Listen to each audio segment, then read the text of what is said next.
Hi guys, in this video lecture we will start another important chapter that is about the biological classifications. So mainly in this chapter we will mainly focus on the classification of the organism, how the organism are classified, because each year new organism are discovered.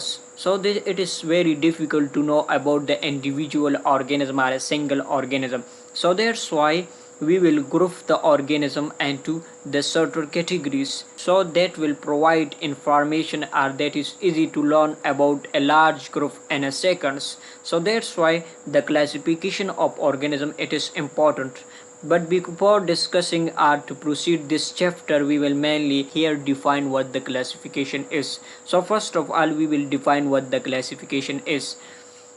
So classification is basically the process of grouping plants and animals into the convenient category on the basis of their certain observable character.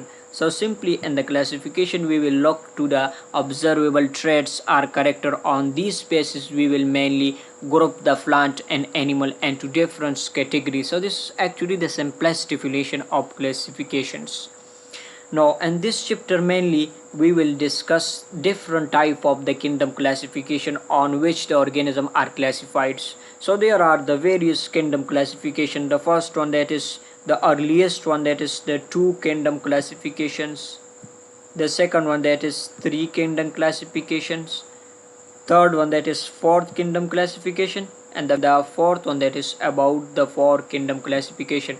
But here in this video lecture we will mainly focus on the 2 kingdom classification, but on the following lectures we will discuss the 3 kingdom classification, 4 kingdom classification and 5 kingdom classifications. Now what the 2 kingdom classification is. So first of all, this kingdom classification it was proposed by the Carolus Linnaeus.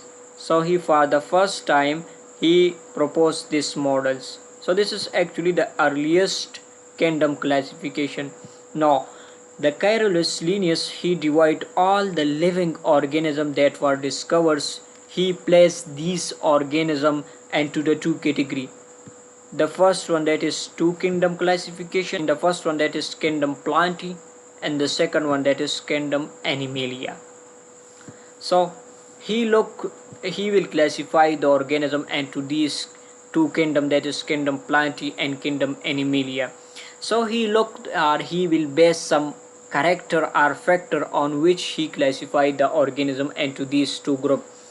The first basis of their classification, that is about the nutritions.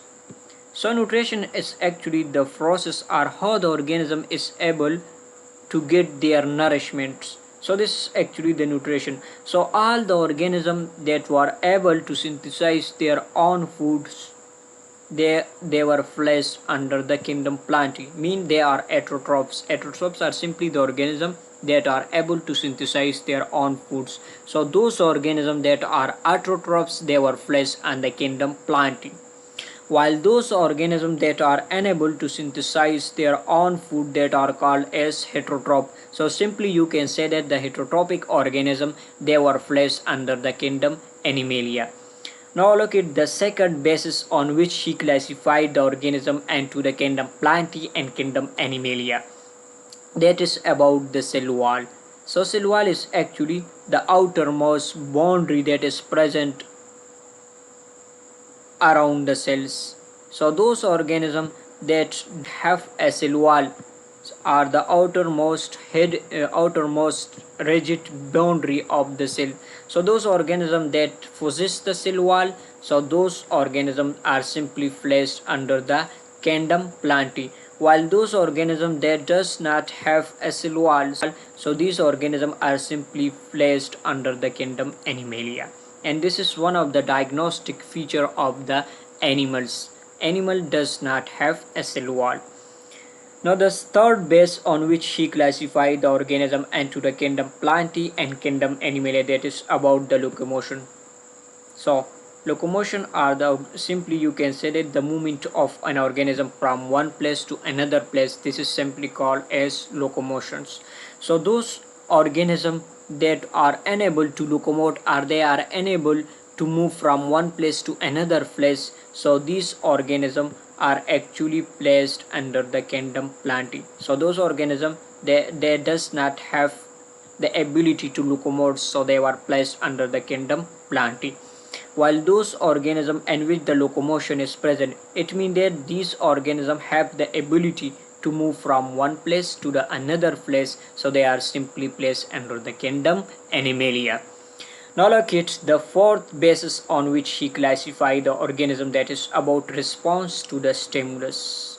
So stimulus is basically any change occur in the environment, it is simply called as stimulus. So when any type of the change occur either in their internal environment or external environment, so organisms show response. So those organisms, they show a slow response to their stimulus or changes, so they are simply placed under the kingdom Plantae. While those organisms, they show a fast response against the stimulus or changes, they were placed under the kingdom Animalia. So this is actually the base on which the carolus Linnaeus classified the organism into the kingdom Plantae and kingdom Animalia. Two kingdom classification, it is one of the acceptable model at their time, but later on some of the drawbacks appear in this model, due to which this two kingdom classification was rejected. So these are actually the shortcoming or drawbacks of the two kingdom classification. So look at the first drawback of the two kingdom classifications. So actually the prokaryotes and eukaryotes have been grouped together. So actually the prokaryotes are actually the organism that does not have a true nucleus and membrane bonded organelle, while the eukaryotes are the organism that possess a true nucleus and membrane bonded organelles. Now these bacteria and CyanObacteria, these are basically the prokaryotic organism, mean they does not have a true nucleus and membrane bonded organelle, but still these bacteria and CyanObacteria, they were placed under the kingdom Plantae, and kingdom Plantae possess the organism that possess a true nucleus and membrane bonded organelle. So this is the first drawbacks or shortcoming of the two kingdom classifications.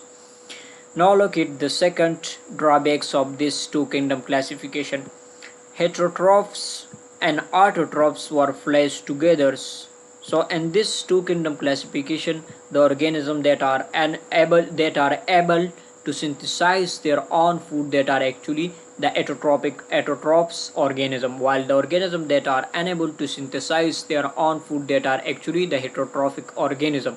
But these autotrophs and heterotrophs, they were placed in a single kingdom. So how they were placed, these autotrophs and heterotrophs, in a single kingdom? Now look at the example, it will clarify your concept. So this fungi, it is actually a heterotrophic organism, mean they are unable to synthesize their own food, but they were placed under the kingdom Plantae. Now Euglenoids are actually, they have a chlorophyll, mean they are actually the autotrophics, but they were placed under the protozoan, and protozoan are actually placed under the kingdom Animalia, which is simply the heterotrophic organism. So that's why the autotrophs and heterotrophs, they were placed together. So this is actually the second point on which this model was rejected. Now look at the third drawbacks of the two kingdom classification. So simple organism were placed with the highly complex organism. So simple organism, mainly the organism that possess, they are mainly made from only a single cell. So these are actually the simple organism, while the organisms that are mainly made from a trillion of cells or some more cells, so these are actually the complex organism. So protozoans are simply a single cell organism. It include amoeba, paramecium, so these are actually the protozoan, and human being, it is actually the most complex organism. So the simple organism, they were placed with the highly complex organism, and they both of these are placed under the single kingdom, that is kingdom Animalia. So this is the third drawbacks of these two kingdom classifications. Now the last drawback regarding to the two kingdom classification, that is about it does not differentiate between the unicellular organism and multicellular organism. So the organisms that are mainly made from a single cell, these organisms are called as unicellular organism, while the organisms that are mainly made from many cells, that are called as multicellular organism. So protozoan are basically the unicellular organism. Now this unicellular organism, it were placed with the human being, which is actually the multicellular organism. So this model cannot differentiate between the unicellular organism and multicellular organism. So that's why this model was rejected. Our two kingdom classification was rejected. So this is actually overall about the two kingdom classification. Now in the following lecture we will discuss the another kingdom classification, that is 3 kingdom classification, 4 kingdom classification and 5 kingdom classification.